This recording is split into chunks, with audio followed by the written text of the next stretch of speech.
Vamos a seguir en nuestra serie y hemos estado en 1 Corintios por muchos meses, pero llevamos ya 3 semanas en el capítulo 7. 3 semanas en el capítulo 7 y vamos a llegar a la 4ª y posiblemente la 5ª semana solo en el capítulo 7. Hace 3 semanas atrás nosotros estudiamos lo que dijo Pablo acerca del matrimonio. Semana pasada, lo que dijo Pablo acerca de la soltería. Quiero agradecer a varios de ustedes que me escribieron. Algunos me encontraron allá en el Tente para hablar conmigo acerca del tema de la soltería. Tuve varias personas que se conectaron conmigo desde otros países que nos ven online acerca del tema de la soltería, porque no es un tema muy tratado en la iglesia. Nosotros vamos a leer, si tú tienes tu Biblia contigo, el capítulo 7 y hoy, en nuestra serie de 3 semanas en este capítulo, Pablo va a hablar acerca del divorcio. Imagínate, soltería, matrimonio, divorcio, que está en tu Biblia y es un tema tabú, No se habla mucho acerca de eso en las iglesias, no se comenta mucho de eso acerca entre los cristianos, pero la Biblia está en la palabra de Dios y nosotros vamos a leer la palabra de Dios y ver lo que dice la Biblia acerca del divorcio. Ahora, yo he casado mucha gente en diferentes idiomas y he acompañado muchas personas en su vida matrimonial. También he acompañado muchos que se han divorciado después de haberse casado. Pero todavía nunca he visto una pareja que se para frente a un pastor o a un juez o a un cura o un sacerdote en el día de su matrimonio, y en la hora de los votos está pensando en divorcio. Todavía no he conocido a alguien que se está casando pensando en el divorcio, o que los votos serían algo más o menos así. Yo te recibo como mi esposa o como mi esposo, pero si llegas a ganar peso y se te cae el cabello y se te crece la panza, no estoy seguro si voy a permanecer aquí.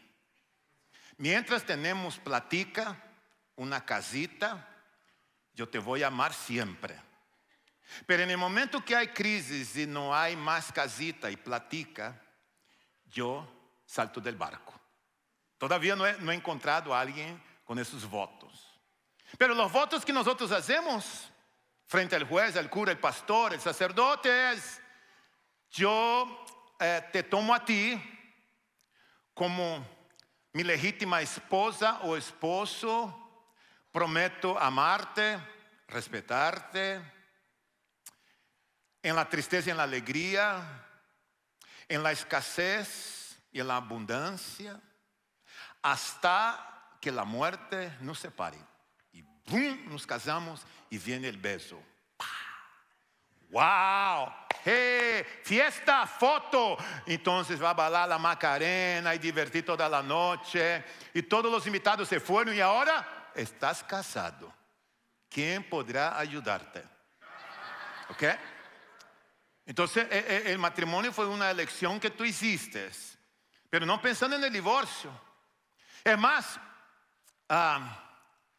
la Fundación Pears, una fundación que he tenido la oportunidad de trabajar con ellos, crearon una especie de algo que ellos llaman la fundación de las relaciones en el matrimonio. Lo voy a poner aquí para que tú veas esa fotografía de lo que es la ilusión, la desilusión, las etapas de la relación, lo que ellos llaman.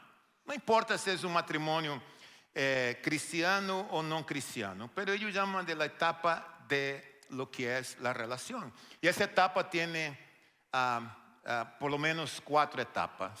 La etapa número 1 es la etapa que cuando tú conoces a la persona, tú estás ilusionado con ella o con él. Entonces tú encontré mi príncipe encantado, vaya. Encontré la mujer de mi vida. Y en esa etapa tú no ves ningún defecto en la otra persona. todo es muy perfecto. Es la etapa a donde todas nuestras frases casi son en diminutivo cuando tú tratas con él. Mi gordito, mi gordita, mi gatita, mi monito, mi pan dulce. Todo es diminutivo, todo simple y sencillamente es fascinante esta etapa. Porque todo en esa etapa suena pero muy, muy, muy perfecto. Luego viene algo sucede y entras en la etapa de la desilusión. A la misma persona que tú juraste amor eterno y que todo era mi gatita, mi perrito y en diminutivo, entras en una desilusión y tú comienzas a ver cosas en la persona que tú no habías visto en el inicio de la relación. Entonces, en esta etapa, tú descubres aspectos no tan ideales de tu pareja y te sientes decepcionado, desilusionado. Y en esta etapa, lo que era en diminutivo, los animalitos en diminutivo, en la ilusión, crecen en la desilusión. Sí, lo que era gordito, ¡gordo! Sí, el gatito ahora es un dinosaurio Rex. Creció el animal, crecen. Y en esa desilusión, tú empiezas a escuchar palabras que tú no escuchabas antes y conductas que tú no conocías antes.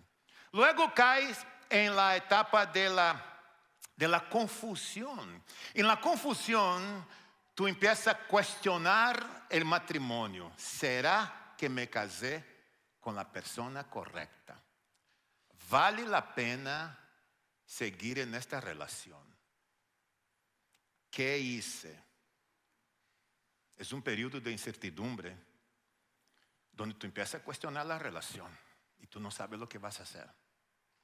Ahí entonces viene una otra etapa para muchos de ellos, que es la etapa de la conclusión. La etapa de la conclusión es una especie de una encrucijada en la vida.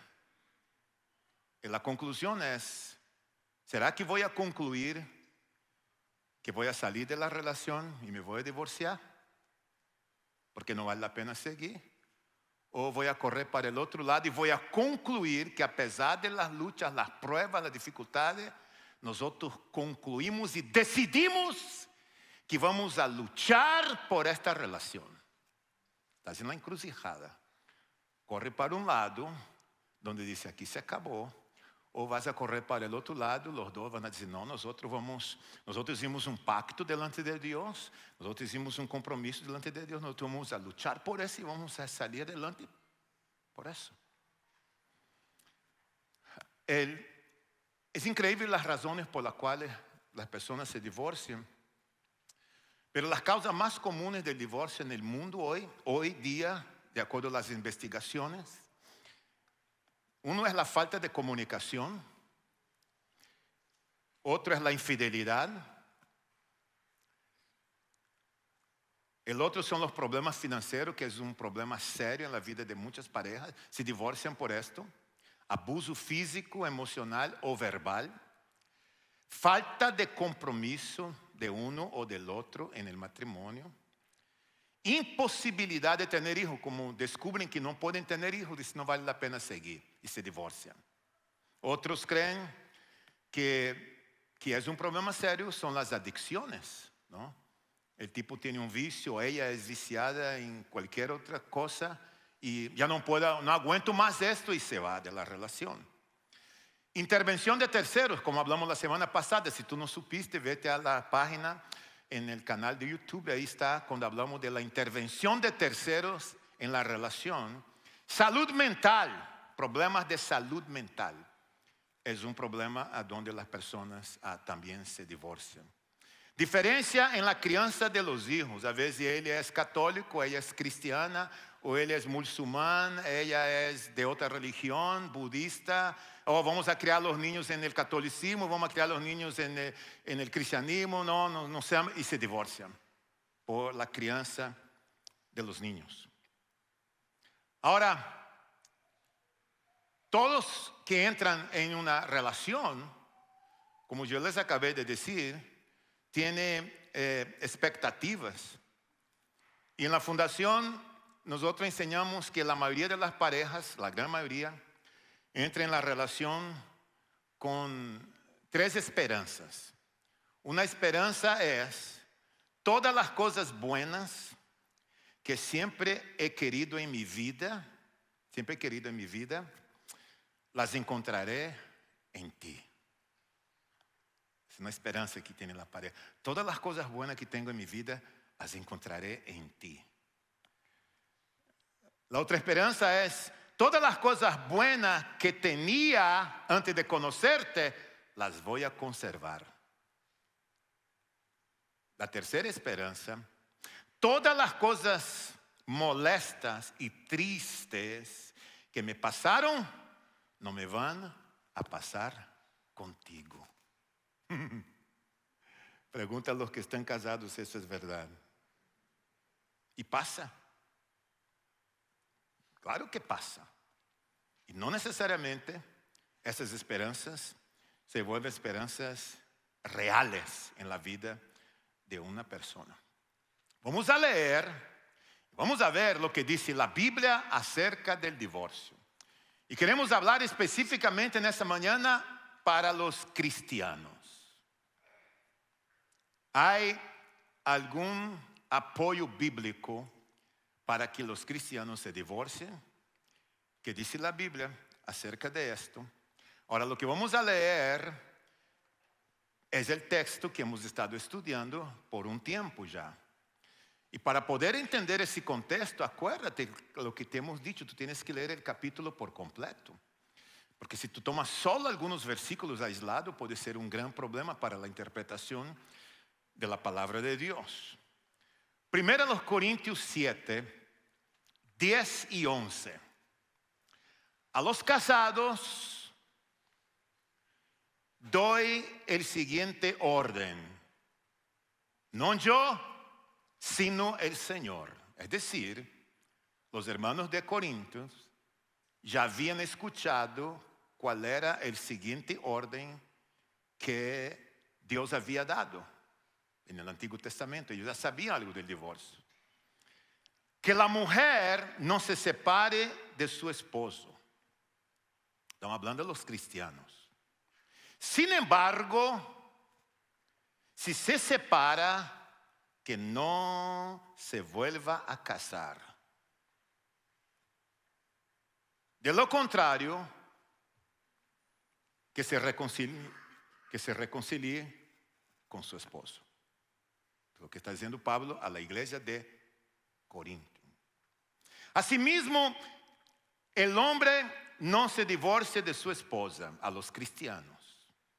Versículo 15. Sin embargo, si el cónyuge no creyente decide separarse, no se lo impidan. En tales circunstancias, el cónyuge creyente queda sin obligación. Dios nos ha llamado a vivir en paz. Me gusta esa frase. Dios nos ha llamado a vivir en paz, incluso en el matrimonio. Entonces, lo que podemos decir de cara, de acuerdo a lo que Pablo está hablando, es que el diseño de Dios en el matrimonio es un hombre y una mujer para toda la vida. ¿Te gusta tomar nota? El diseño de Dios en el matrimonio es un hombre y una mujer para toda la vida. Vamos a dejar ahí para que tú tomes nota. El matrimonio fue la primera institución formada por Dios de acuerdo a la Biblia y la única establecida antes que el hombre cayera y pecara contra Dios. Entonces el matrimonio es una idea de Dios, es divino, es una relación entre un hombre y una mujer. Algunos piensan que el matrimonio es un contrato, pero la Biblia dice que el matrimonio es un pacto. Porque cuando tú haces los votos, tú estás haciendo pactos, votos de compromiso. Es un pacto, no es un contrato. Estás haciendo un pacto con esa persona y tú estás haciendo un pacto con Dios. Es ese compromiso entre el hombre y Dios, entre la mujer y Dios, entre la mujer y el hombre, y entre el hombre y la mujer. No es un pacto de sangre, pero es un pacto de compromiso. Por eso Jesús dijo, lo que Dios unió, no lo separe el hombre. Lo que Dios unió, no lo separe el hombre. Como hemos enseñado acá, la importancia de conocer el trasfondo de los textos que nosotros leemos en la palabra de Dios, tenemos que recordar que algunos en Corinto, algunas personas cristianas de la iglesia, hombres y mujeres, pensaban que sería más espiritual separarse de su pareja. A veces la pareja, el otro era incrédulo, o incluso separarse del hombre creyente para dedicarse a servir a Dios. Pablo dijo, no. Dijo, no yo, dice él, sino el Señor. Entonces él está haciendo hincapié, énfasis directamente a los cristianos de Corinto, lo que habían escuchado antes, que conocían Mateo 19, 3 al 9, que dice, algunos fariseos se acercaron y para ponerlo a prueba, le preguntaron a Jesús así, ¿está permitido que un hombre se divorcie de su esposa por cualquier motivo? Jesús ni siquiera entró en argumento y dijo, ¿no han leído, respondió Jesús, que en el principio el Creador los creó hombre y mujer y dijo, por eso dejará el hombre a su padre y a su madre y se unirá a su mujer y los dos llegarán a ser un solo cuerpo o un solo ser, una sola persona? ¿No han oído ustedes? Sí lo habían oído, sabían. Pablo está tomando lo que ellos ya habían conocido para presentarles a ellos. Por lo tanto, así que ya no son dos, sino solo uno. Por lo tanto, lo que Dios ha unido, que no lo separe el hombre. Ellos replicaron, ¿y por qué entonces mandó Moisés que un hombre diera a su esposa un certificado de divorcio y la despidiera? Moisés les permitió a ustedes divorciarse por de sus esposas, por lo obstinado que era. La otra traducción dice, por la dureza de su corazón. Eso fue lo que respondió Jesús. Pero no fue así desde el principio. Les digo que excepto en caso de inmoralidad sexual, en otra traducción dice adulterio, el que se divorcia de su esposa y se casa con otra, comete adulterio. Ahora, si tú tomas el texto al pie de la letra, sin considerar todos los contextos, sin considerar lo que enseñó Moisés, lo que enseñó Pablo, puedes cometer un gran error. Pablo y Jesús no se contradicen. Pablo usa lo que Jesús enseñó para recordar a los hermanos en la iglesia de Corinto que estaban viviendo una vida miserable de inmoralidad aún en su matrimonio, para reafirmar el pacto matrimonial. Pero algunos han usado ese texto hoy día para decir que si no hay adulterio, no te puedes divorciar de mí, aun cuando uno de los dos están sufriendo abuso, violencia. El abusador dice, no puedes irte, porque mira lo que dice el texto, y yo no he adulterado, entonces tú tienes que quedarte aquí. Hay otros usan lo que dice Pablo, que solo después que uno de los dos muera, que vas a estar libre para otro matrimonio.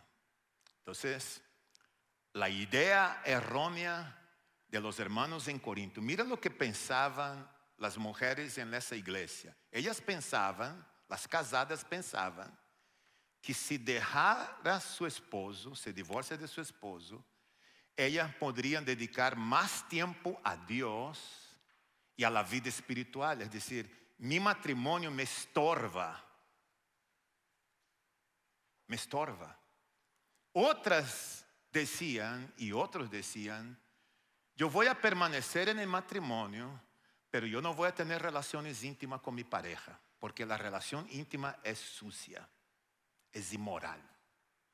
Entonces la gente estaba haciendo esto. Estaban divorciándose o estaban quedando en el matrimonio, pero sin ningún compromiso en ese aspecto.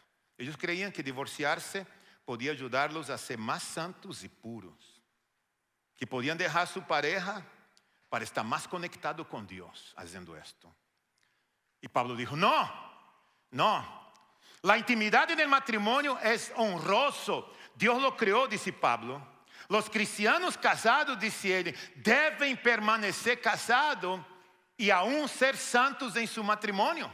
Entonces él está combatiendo el error que había en el concepto del matrimonio, diciendo que las parejas no deben separarse por ese motivo, y que se separar o que va a separar, permanece soltero. De lo fuerte que él está hablando, de lo importante que es el pacto matrimonial.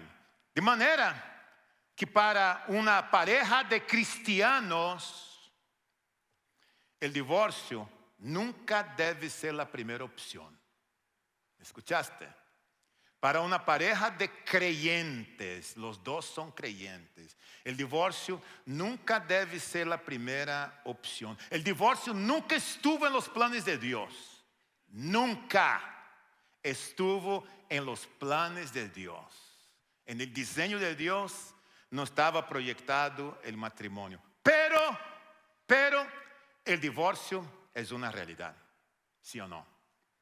No era el diseño de Dios, pero es una realidad en el mundo que nosotros vivimos hoy.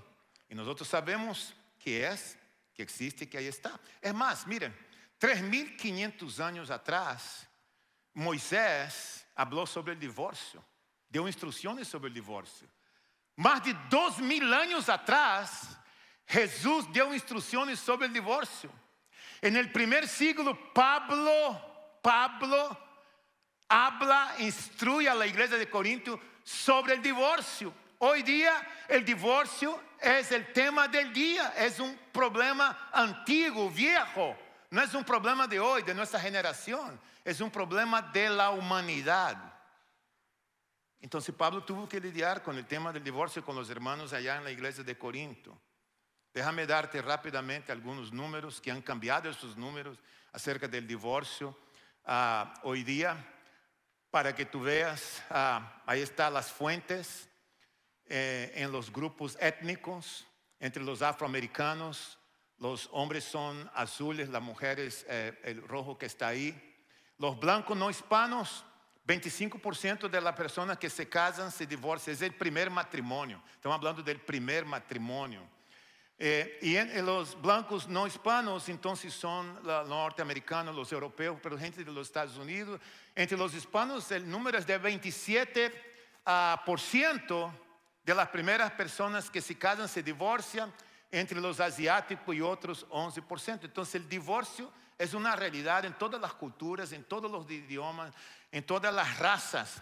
Con relación a los creyentes y a la población en general, hoy día, antes era 45%, casi 50%, y también decía que los cristianos eran la misma, pero cuando hablaban de cristianos estaban hablando de todas las religiones que hay en el mundo, colocar en la misma olla. Pero cuando se habla de cristianos evangélicos, practicantes, creyentes que van a la iglesia, aún así para mí el número es enorme. Son 26%, dice el grupo Barna con relación a eso, comparado con la población general. El número es grande. El problema del divorcio es real. nosotros sabemos. Ahora, ¿hay algún fundamento bíblico para el divorcio entre los creyentes? ¿Hay algún fundamento bíblico para el divorcio entre los cristianos? Bueno, hay. Pero el hecho de que hay fundamento bíblico, no necesariamente tú tienes que divorciarte. Hay fundamento bíblico. Yo he visto parejas, mis queridos, de creyentes, que uno cometió adulterio, se separaron, se divorciaron, pasaron los años, se sanaron, se volvieron a casar, otra vez, están juntos y su vida es una gran bendición. También conozco parejas de cristianos que uno cometió adulterio, se separaron y volver a juntarse no se ha sido posible. Cada caso es un caso, cada situación es una situación y uno no puede comparar los casos para nada. De acuerdo a la palabra de Dios, los motivos serían el adulterio. Si uno de los dos comete inmoralidad sexual y adultera y no se arrepiente, el otro está libre para divorciarse si es que la persona lo quiere.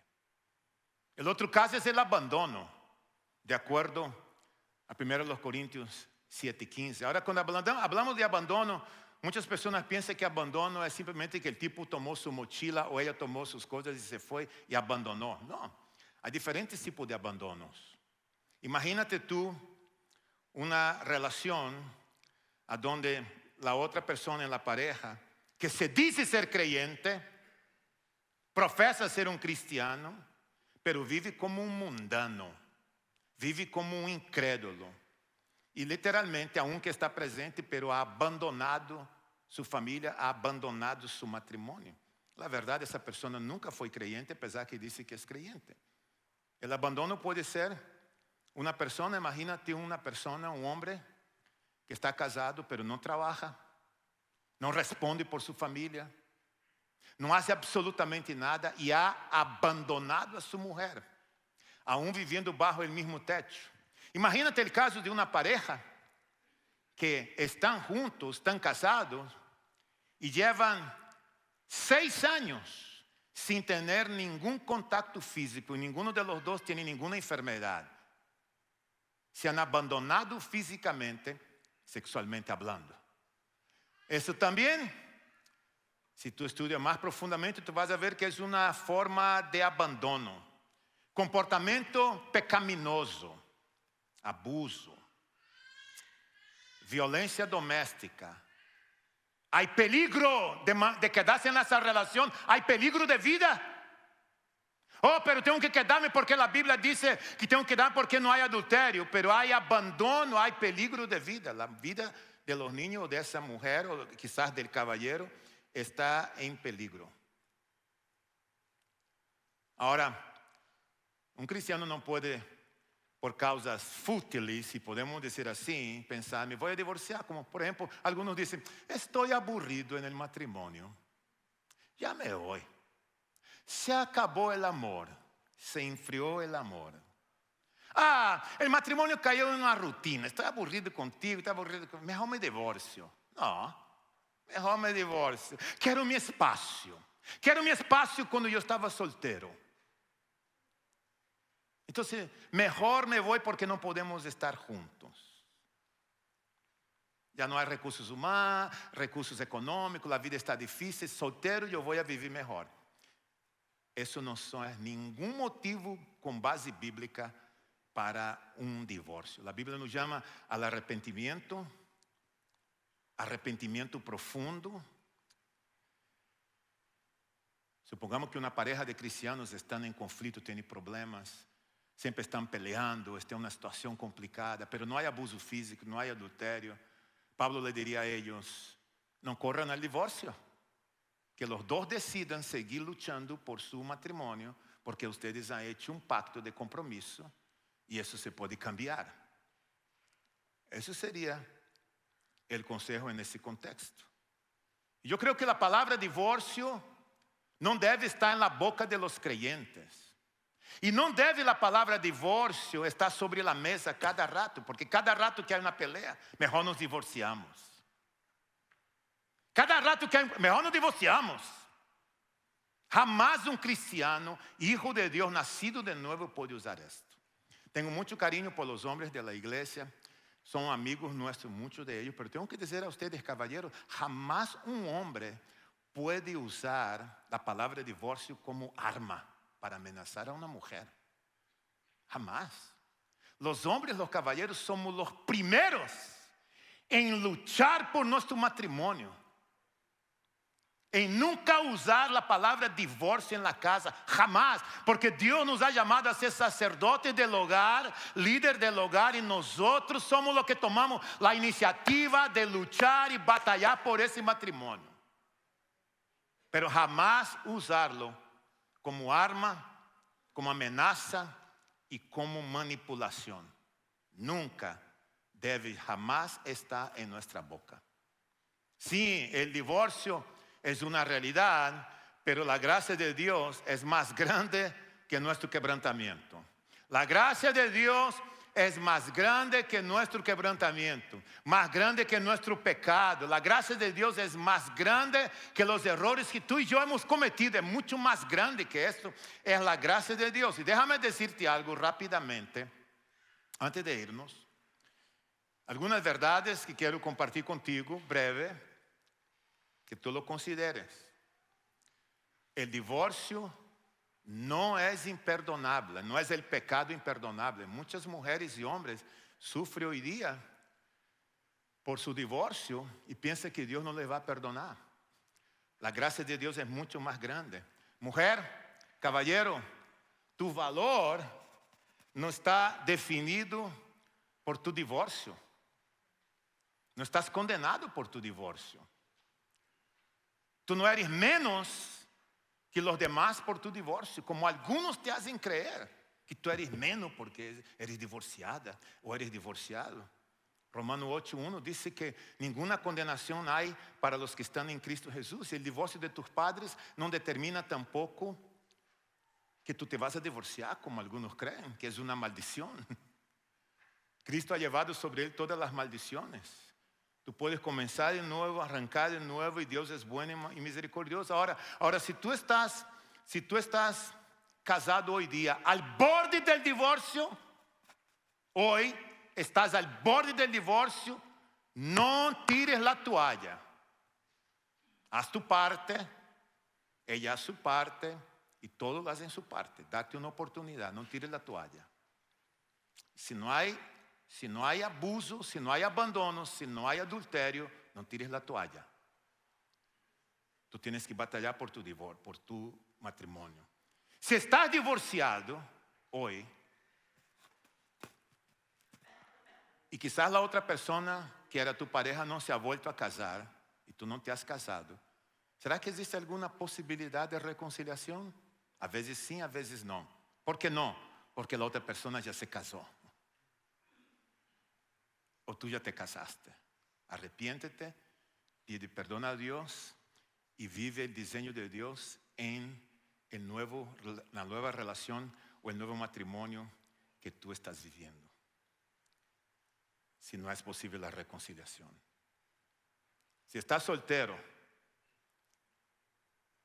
y estás pensando casarte con una persona que ya estuvo casada y tiene hijos, y tú nunca te casaste, tú necesitas ayuda antes de casarte. Porque tú nunca te has casado, nunca tuviste hijos, y vas a entrar en un matrimonio con alguien que ya tuvo hijos o tiene hijos, ya estuvo casado. Busca ayuda lo más pronto posible para esta relación. Ahora, si tú estás casado hoy, ahora, en ese exacto momento, busca vivir en tu matrimonio hoy de acuerdo al diseño de Dios. Escucha, mis queridos, no debemos idolatrar jamás la permanencia del matrimonio al punto de ignorar los peligros que hay en la vida de una persona en esta relación. Pero tampoco podemos justificar cualquier divorcio por razones emocionales o de conveniencia. Me voy porque no me conviene. Eso tú no tienes apoyo en la palabra de Dios. Ambas direcciones necesitamos ayuda. Creemos en un evangelio, el evangelio de esperanza. Sabemos que nuestro Dios es un Dios de gracia, de misericordia. Y que independiente de donde tú te encuentres hoy, Dios te ama. Jesús dio su vida por ti. En el estado donde tú estás. Pero no vivas sufriendo la condenación de que un día te divorciaste. Estás soltero, te sientes culpable, o aún casado te sientes culpable por aquel divorcio. Arrepiéntete, busca a Dios. Pero para ninguno de nosotros que estamos acá, cristianos, hijos de Dios, que la palabra divorcio no esté en nuestra boca, en nuestro hogar. Repréndela, recházala. No es el diseño de Dios. El diseño de Dios es otro. Después de parar conmigo, quiero orar contigo. Señor, te damos gracias por tu palabra. Te damos gracias por la vida de cada uno de tus hijos. Y te damos gracias por ser el dador de la vida y recordarnos del pacto de compromiso que hemos hecho en el altar. Pase lo que pase, nosotros queremos vivir de acuerdo a tu diseño y de acuerdo a tu voluntad. Que la gracia de Dios Padre y la comunión del Espíritu Santo sea sobre la vida de cada uno de tus hijos desde ahora y para siempre. Y la iglesia del Señor dice amén. Vamos a ser iglesia allá afuera durante la semana. Bendiciones.